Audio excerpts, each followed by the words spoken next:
Hey there, welcome to K&O Tarot, a channel known Marilyn Tarot. That's the essence here. We're borrowing from her wisdom when they had her visit the troops. We're all spiritual troops with our boots on the ground, and you need a boost. So today I'm going to do it with the traditional tarot. I have the Lover's card here. Boy, oh boy, what I'm picking up today. Never saw this before. It's brand new. It's unconventional. It's very Uranian. If you know anything about astrology, I'm just going to leave it at that. It's unconventional what I'm picking up. You know how the Egyptian Book of the Dead and the Egyptian Book of Life, it's kind of switched, where the Book of Life talks about the dead and the Book of the Death talks about the life. Well, that's what I'm getting from this card. There's the Devil card, which everyone always associates with like the devil. And then this one, oh, you're going to meet the love of your life. Bullshit. No, not today. I'm getting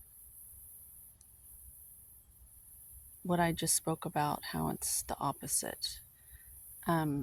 This card today is a warning to all you starry-eyed fairy fuckers out there who are desperate to get in a relationship with someone else because you think it's going to make everything all better.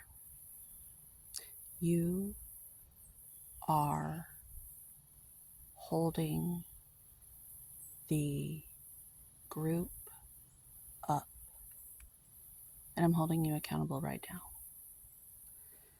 This card is supposed to be for you to get to know yourself. You're supposed to get to know your inner worlds and outer worlds and unite them and become in holy union, in a sacred holy union with yourself. Only then do you have any business getting in a relationship with someone else and procreating and making a baby. Okay? We've got to get this together because we're just bringing more morons into the world who are gonna run away from you, the parent, because you haven't figured your shit out. They're gonna run away from you and repeat the whole process over again. I'm a little smug about this card because it deserves our attention. It's of the utmost importance. And so I'm getting devil vibes because when we chase after relationships to run away from the discomfort, to ignore and avoid and disassociate from what we need to deal with, we put upon others and we distract them from their work and nothing gets done. And therein lie the devil, if there ever was one, in the way that everyone is afraid of the devil. I see the devil as an employee of God, an accountability coach who just shows you that you're a fucking dumbass, basically, because the devil gives you what you want.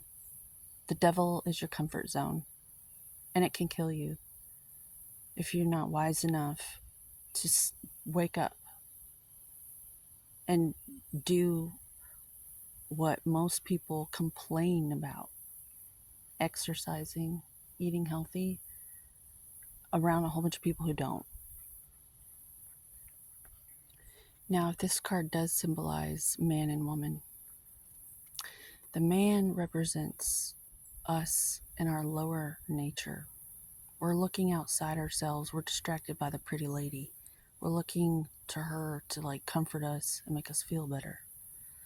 The woman represents our inner worlds where we look to the heavens for answers.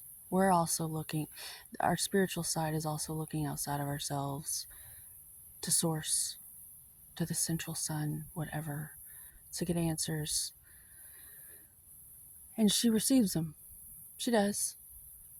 Thank God for the Holy Spirit.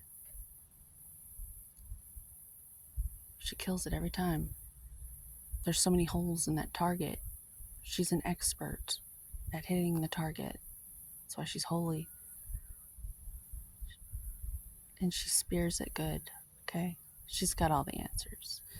And for that, we're grateful for that side of ourselves, that inner knowing, that connection with the exalted.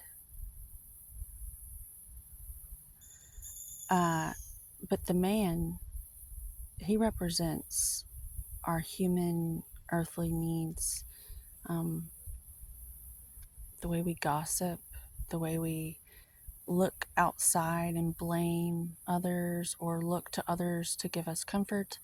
And then the woman, her breast remind me of eyes, and she can see and she keeps her mouth closed because silence is golden. High priestess vibes.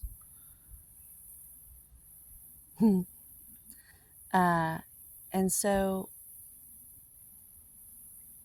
I could talk for at least an hour on this card of what I picked up on when I meditated on it, but it's basically just giving me devil card vibes. And then the devil, I'd like to invite you to look at it a little differently as a disciplinarian, in that it shows you that you're an asshole, that you're your own problem, and you have work to do when it comes to exercising restraint. We all do. Last night I ate a 2-pound bag of frozen blueberries. Do you think that's healthy? Do you? Also ate cocoa powder. I make my own chocolate. Had a few apples. Did I regret it? It kept me up all night. I could have gotten better sleep if I hadn't. So we all have work to do. Okay.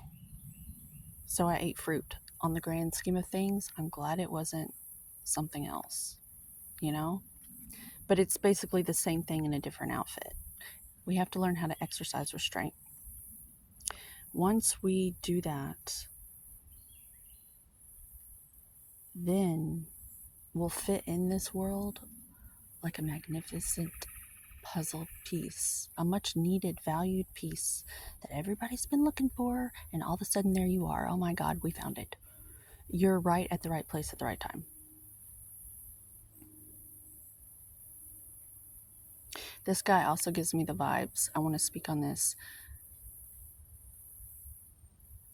The addiction to synchronicities, and how most people in the spiritual community are like 444 license plates and numbers. And I'm so sorry to be like rude about it, but I have got to talk about this because people get addicted to these synchronicities, and it's like keeping your kids' training wheels on their bike their whole life, or letting them wear pull-ups instead of potty training them.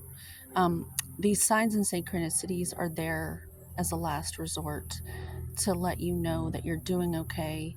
They're not there to abuse the dopamine button and get lost in the fairy lights. Like people get lost in the sauce and then they don't even do anything because they're like addicted to getting high off of these things that do exist. But your boots are supposed to be on the ground, and we're supposed to be here. And we can still be spiritual. That's the beauty of it. Practical spirituality. Practical applications of the quantum field to where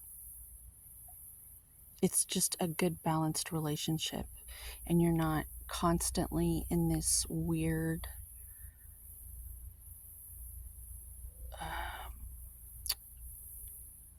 coded dream-like state. Instead of living the life of your dreams, why don't you try living the life of your aspirations?